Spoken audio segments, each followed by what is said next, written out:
CUT PG, CUT PG क्या होता है, इसकी क्या एलिजिबिलिटी है, कौन से पेपर्स देने होते हैं, कितने पेपर्स देने होते हैं, टोटल कितने सब्जेक्ट्स होते हैं, एलिजिबिलिटी क्या है, सब कुछ A to Z आज के वीडियो में हम डिस्कस करने वाले हैं। सीयूटी पीजी के बारे में, कब फॉर्म आता है, कब एग्ज़ाम होता है, कब आपका रिजल्ट आता है, कैसे काउंसलिंग होती है, सब कुछ हम डिस्कस करने वाले हैं आज के वीडियो में सीयूटी पीजी से रिलेटेड। सीयूटी पीजी बहुत सारे स्टूडेंट्स देते हैं, हर साल देते हैं, और जो भी ग्रेजुएशन कर रखा है उसके लिए सीयूटी पीजी एग्ज़ाम देना बहुत ज़रूरी हो जाता है। सो इस एग्ज़ाम्स की पूरी जानकारी हम डिस्कस करने वाले हैं। इस एग्ज़ाम में सारे पॉइंट्स मैं कवर कर दूंगी सीयूटी पीजी से रिलेटेड, इसके बाद आपका कोई डाउट रह नहीं जाएगा। So let's start the video and discuss about CUT PG. Hello everyone, welcome to Spark Up classes. This is Suman Yadav. CUET, CUET का फुल फॉर्म होता है कॉमन यूनिवर्सिटी एंट्रेंस टेस्ट। ये एक ऐसा फॉर्म है जो कि दो फॉर्म में आता है, जैसे कि सीयूटी यूजी और सीयूटी पीजी। सीयूटी यूजी की पूरी जानकारी पे मैं ऑलरेडी वीडियो बना चुकी हूँ, आप ये मेरी ये वाली वीडियो देख सकते हो, लिंक आपको लास्ट में मिल जाएगा। और आज मैं सीयूटी पीजी के बारे में बता रही हूँ। इन दोनों में क्या फ़र्क है मैं आपको समझा देती हूँ। जब कोई स्टूडेंट 12th पास आउट होता है तो उसके जस्ट बाद उसे सीयूटी यूजी का एग्ज़ाम देना होता है, यानी ग्रेजुएशन कोर्स आपको करना है तो सीयूटी यूजी का आपको एग्ज़ाम देना है। और अगर कोई 12th पास नहीं है, वो ग्रेजुएशन कर चुका है और उसके बाद वो पोस्ट ग्रेजुएशन करना चाहता है तो उसके लिए सीयूटी पीजी का एग्ज़ाम देना होता है। और बीएड अगर कोर्स करना चाहता है तो भी सीयूटी पीजी का एग्ज़ाम देना होता है। ठीक है। अगर कोई स्टूडेंट ऐसा है जिसका मतलब ग्रेजुएशन हो चुका है और वो दोबारा किसी दूसरे फील्ड में ग्रेजुएशन करना चाहता है तो भी सीयूटी यूजी का एग्ज़ाम देगा। यानी ग्रेजुएशन का आपको कोर्स करना है, चाहे आप जिस भी लेवल पे हो, ग्रेजुएशन का अगर आपको कोर्स करना है तो सीयूटी यूजी का एग्ज़ाम देना पड़ेगा। पोस्ट ग्रेजुएशन करना है, जैसे कि एमए, एमएससी, एमकॉम ये सब करना है तो आपको सीयूटी पीजी का एग्ज़ाम देना होगा। ठीक है। और सीयूटी पीजी में बीएड भी आता है, ये एक एक्स्ट्रा पॉइंट था तो मैंने ऐड कर दिया। बात समझ में आ गई? तो अगर आप पोस्ट ग्रेजुएशन करना चाहते हो अच्छे अच्छे इंस्टीट्यूट से, जैसे कि दिल्ली यूनिवर्सिटी, बीएचयू, जेएनयू, ये सब जगह से अगर आप पोस्ट ग्रेजुएशन करना चाहते हो तो आपको ये एग्ज़ाम देना बहुत ज़रूरी है, अदरवाइज आपको एडमिशन नहीं मिलेगा। पहले सारी यूनिवर्सिटीज़ अपना अलग अलग एग्ज़ाम कंडक्ट कराती थी, लेकिन अब सीयूटी पीजी का एग्ज़ाम कंडक्ट कराया जाता है, जिसके अंदर मोस्ट ऑफ द यूनिवर्सिटीज़ आती हैं। ठीक है। अगर मैं बात करूं कितनी यूनिवर्सिटी आती हैं तो टोटल 190 यूनिवर्सिटी इसके अंदर आती हैं और ऑल ओवर इंडिया से आती हैं। ठीक है। सेंट्रल यूनिवर्सिटी 53 है, स्टेट यूनिवर्सिटीज़ 42 है, डीम्ड यूनिवर्सिटी 16 है और प्राइवेट यूनिवर्सिटी 79 है। टोटल आपकी 190 यूनिवर्सिटीज़ हैं जो कि सीयूटी पीजी के अंतर्गत आती हैं। ठीक है। ये जो एग्ज़ाम होता है, इसका एग्ज़ाम का जो फॉर्म है वो आपका आने ही वाला है। दिसंबर लास्ट तक या जनवरी के फर्स्ट वीक में आपका फॉर्म आ जाएगा और आपको फॉर्म को अप्लाई करना होगा। फॉर्म आपका फरवरी तक ओपन रहेगा। ठीक है। ऐसी संभावना है, डेट्स थोड़ी बहुत इधर उधर हो सकती हैं। अच्छा, एग्ज़ाम आपका मार्च में होगा, 15 मार्च के बाद से एग्ज़ाम स्टार्ट हो जाता है। कई बीएससी वाले या ग्रेजुएशन वाले स्टूडेंट्स ऐसे होते हैं जो अपना पूरा ग्रेजुएशन ओवर होने का वेट करते हैं, फिर सोचते हैं कि हम एडमिशन लेंगे, पर ऐसी गलती आप मत करना, बिकॉज जब तक आपका एमएससी ओवर होगा तब तक ये जो एग्ज़ाम है वो भी ओवर हो चुका होगा और उसके बाद फिर आपको एडमिशन लेने का चांस नहीं मिलेगा अच्छे यूनिवर्सिटीज़ में। सो आपको इस फॉर्म के लिए अवेयर रहना है। अभी ही फॉर्म निकलने वाले हैं, कुछ ही दिनों में फॉर्म आउट हो जाएंगे, मोस्ट प्रोबेबली दिसंबर लास्ट तक या जनवरी के फर्स्ट वीक तक। तो आप एक्टिव रहना, फॉर्म को ज़रूर भर देना। ठीक है। एग्ज़ाम आपका मार्च में होगा, अच्छे से तैयारी करना। कौन कौन से सब्जेक्ट आते हैं, सब कुछ एक एक डाउट मैं आपका क्लियर करने वाली हूँ। देखो, टोटल इसमें 37 सब्जेक्ट्स होते हैं, लेकिन क्या आपको सभी में एग्ज़ाम देना है? आंसर है नहीं। ठीक है। ये ऑनलाइन आपका एग्ज़ाम होता है, सीबीटी मोड में एग्ज़ाम होता है। पहले आपका ऑनलाइन ऑफलाइन दोनों तरह से कंडक्ट कराया जाता था, लेकिन प्रेजेंट टाइम में सीयूटी पीजी का जो एग्ज़ाम है वो सिर्फ और सिर्फ ऑनलाइन ही कराया जाएगा। ठीक है। सीबीटी मोड में, कंप्यूटर बेस्ड टेस्ट। ओके। बात कर लेते हैं कि इसमें जो सब्जेक्ट्स हैं वो 37 सब्जेक्ट्स हैं। पहले 63 हुआ करते थे, लेकिन अब वो सब्जेक्ट्स रिमूव कर दिए गए हैं। उन बाकी सब्जेक्ट्स के लिए जीएटी यानी कि जनरल एप्टीट्यूड टेस्ट का एग्ज़ाम होगा, लेकिन बाकी जो 37 सब्जेक्ट्स हैं उसके एग्ज़ाम सीयूटी यूजी के थ्रू ही होंगे। उसमें एडमिशन सीयूटी यूजी ही कराएगा। ठीक है। अच्छा, ये 37 सब्जेक्ट्स बहुत सारे हैं, जैसे कि बीएससी लाइफ साइंस का सब्जेक्ट है, जैसे कि मैथमेटिक्स का सब्जेक्ट है, मैथमेटिकल स्टैटिस्टिक्स का सब्जेक्ट है, ऐसे अलग अलग सब्जेक्ट्स हैं। हर सब्जेक्ट का अपना पेपर कोड होता है। ये चीज़ आपको सीयूटी यूजी में देखने को नहीं मिलेगी। आप अगर पीजी के स्टूडेंट हो, मतलब ग्रेजुएशन कर चुके हो, पोस्ट ग्रेजुएशन करने वाले हो, तो आप सीयूटी यूजी की वीडियोस मत देखा करो, वरना आपको कंफ्यूजन होगी। पीजी में क्या होता है, हर एक सब्जेक्ट का अपना एक कोड होता है और वो सब्जेक्ट कोड आपको भरना होता है। ठीक है, सब्जेक्ट कोड कैसे पता चलेगा, जब फॉर्म आ जाएंगे तब पता चलेगा। फॉर्म आ जाएगा तो मैं खुद उस पर वीडियो बना दूंगी, आप लोग देख लेना। और सीयूटी पीजी से रिलेटेड हर एक इन्फॉर्मेशन हम लोग एक प्लेलिस्ट में शेयर करेंगे, जो कि सीयूटी पीजी की प्लेलिस्ट होगी। प्लेलिस्ट का लिंक आपको डिस्क्रिप्शन में और वीडियो के लास्ट में मिल जाएगा। हर एक जानकारी आपको सीयूटी पीजी की उसमें मिलती रहेगी। ठीक है, आगे बढ़ते हैं। जैसे मान लो आगे चल के आपको एमएससी लाइफ साइंस करना है, मान लेते हैं आपको क्या करना है, एमएससी लाइफ साइंस, तो आप पेपर चूज करोगे लाइफ साइंस। ठीक है, उस पेपर का कोड आगे लिखा होगा। कोड कैसे पता चलेगा, जब फॉर्म आ जाएगा तब। ठीक है, फिलहाल आपको इतना जानना है कि अगर आपको एमएससी लाइफ साइंस करना है तो आपको सिर्फ और सिर्फ लाइफ साइंस सब्जेक्ट में एग्जाम देना है, और किसी भी सब्जेक्ट में आपको एग्जाम देने की कोई ज़रूरत नहीं है। आप चाहो तो दे सकते हो, लेकिन ज़रूरत नहीं है। आप एक सब्जेक्ट में एग्जाम दो तो भी चलेगा। ठीक है, या फिर आप चाहो तो, जैसे कि लाइफ साइंस है, लाइफ साइंस से रिलेटेड बॉटनी जूलॉजी भी है, तो आप चाहो तो बॉटनी जूलॉजी का भी पेपर दे सकते हो, वो आपकी मर्जी है। पर आप किसी एक में भी पेपर दोगे तो भी चलेगा, वो टोटली आपकी मर्जी है। ठीक है, हर किसी का सिलेबस भी ऑनलाइन अवेलेबल होगा जब फॉर्म आपका आ जाएगा तब। ठीक है, अभी फिलहाल कुछ भी अवेलेबल नहीं है, अभी सारा डेटा प्रीवियस ईयर का है। फिर भी आपको चाहिए तो मैंने सीयूटी पीजी के सिलेबस पे पूरी प्लेलिस्ट बना रखी है, जो कि प्रीवियस ईयर का सिलेबस है। वो प्लेलिस्ट का लिंक मैं डिस्क्रिप्शन में अटैच कर दे रही हूँ, आप वो प्लेलिस्ट भी देख सकते हो।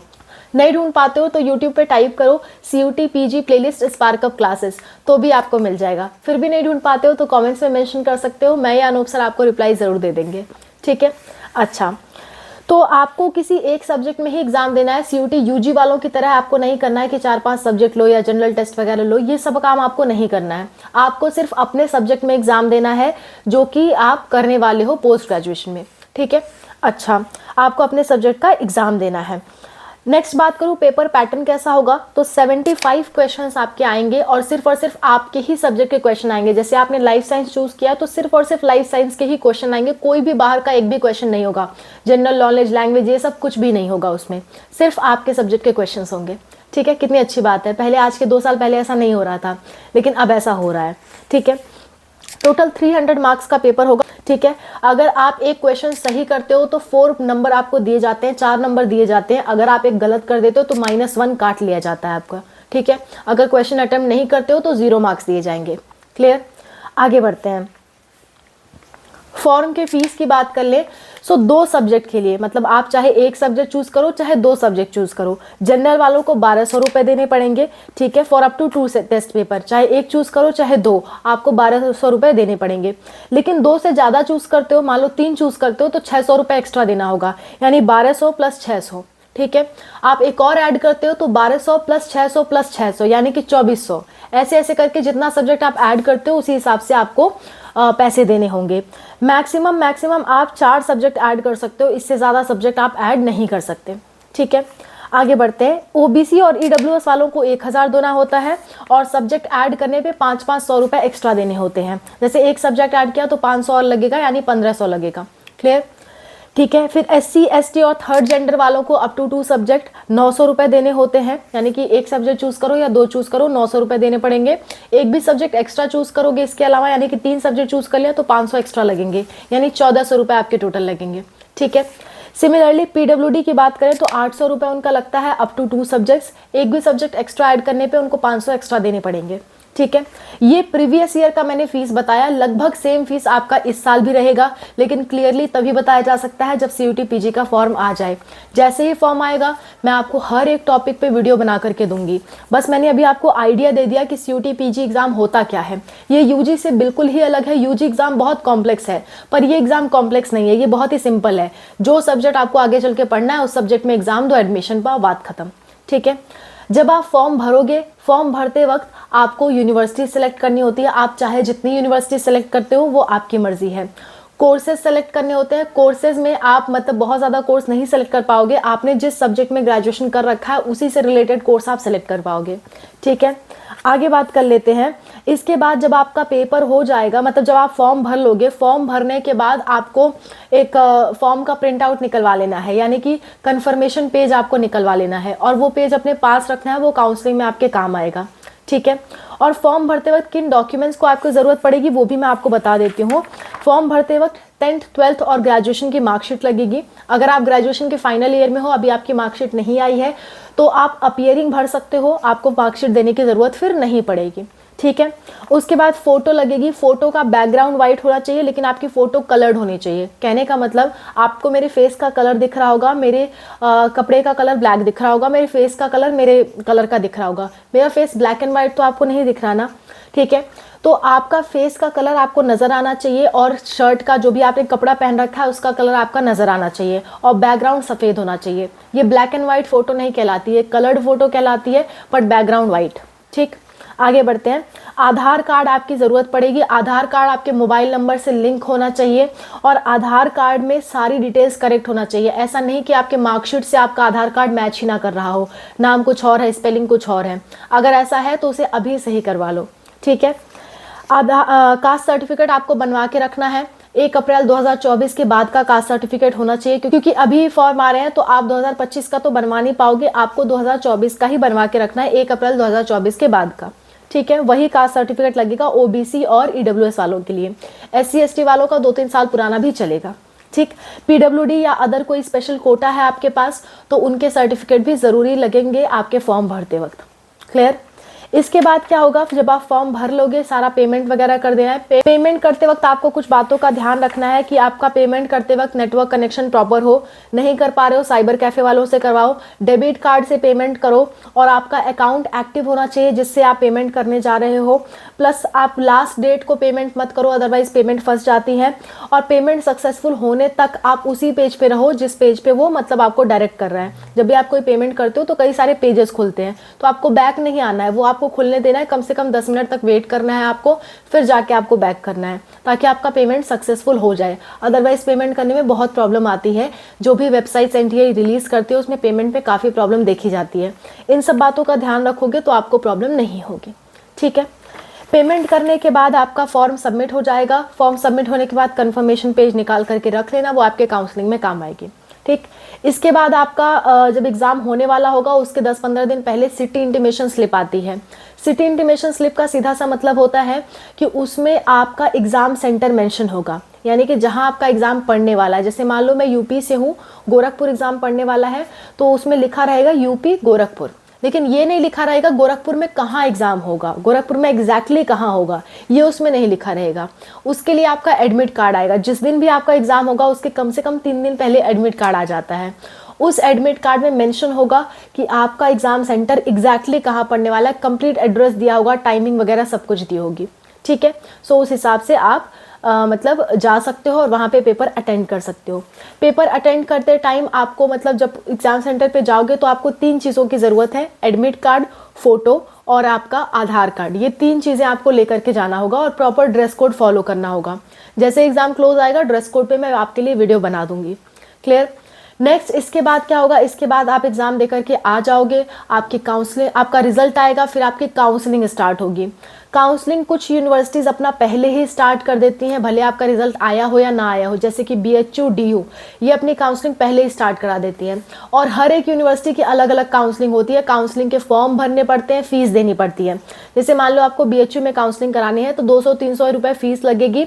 वो फीस दे करके आपको फॉर्म भरना है। फॉर्म भरने के बाद अपना सीयूटी का स्कोर जो भी आपका आया है वहाँ पे भरना है, रोल नंबर वगैरह भरना है, पासवर्ड डालना है। जो आपने फॉर्म फिल करते वक्त पासवर्ड डाला होगा उसे याद रखना, वो सब फिल करना है। उसके बाद अगर आप उसके कट ऑफ को मैच करोगे तो आपको कॉलेज अलॉट होगा, फिर आपको कॉलेज पे जाना होगा। अगर कट ऑफ मैच नहीं करते हो, कट ऑफ आप मतलब हाई चली जाती है, आपके मार्क्स कम है, तो आपको कॉलेज अलॉट नहीं होगा और आपके पैसे भी चले जाएंगे।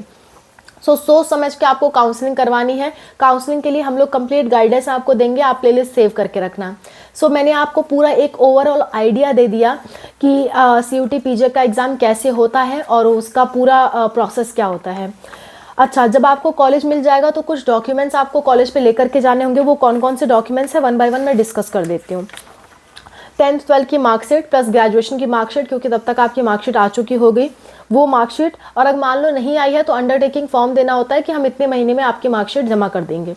डोमिसाइल लगता है, कुछ कॉलेज वाले डोमिसाइल भी मांगते हैं, कुछ कॉलेज वाले इनकम सर्टिफिकेट भी मांगते हैं, तो ये भी आपको देना पड़ेगा। 1 साल से ज़्यादा पुराना नहीं होना चाहिए, डोमिसाइल 1-2 साल पुराना भी चलेगा। गैप अगर आपने कर रखा है तो गैप ईयर सर्टिफिकेट लगेगा। गैप ईयर सर्टिफिकेट के बारे में पूरी जानकारी अनूप सर ने इस वीडियो में दी है, आप देख सकते हो, लिंक आपको लास्ट में मिलेगा। नेक्स्ट, आपको टीसी और माइग्रेशन की ज़रूरत पड़ेगी। फिर आपको फोटोग्राफ की ज़रूरत पड़ेगी, वही फ़ोटो जो आपने खिंचवा रखी थी। एडमिट कार्ड, काउंसलिंग स्लिप की ज़रूरत पड़ेगी। जब आप काउंसलिंग का फॉर्म भरोगे तो काउंसलिंग स्लिप मिलती है, उसकी आपको ज़रूरत पड़ेगी। रजिस्ट्रेशन स्लिप की ज़रूरत पड़ेगी और कॉलेज पे जितनी फ़ीस लगती है वो फ़ीस आपको लेकर के जानी है। सो ये पूरी प्रोसेस रहती है CUET PG की। आई होप आपको पूरा डाउट क्लियर हो गया होगा CUET PG से रिलेटेड। कोई दिक्कत, कोई परेशानी है, कमेंट्स में मेंशन करो। मैं और अनूप सर आपकी हेल्प के लिए हमेशा तैयार हैं। Thank you so much for watching. Bye, take care.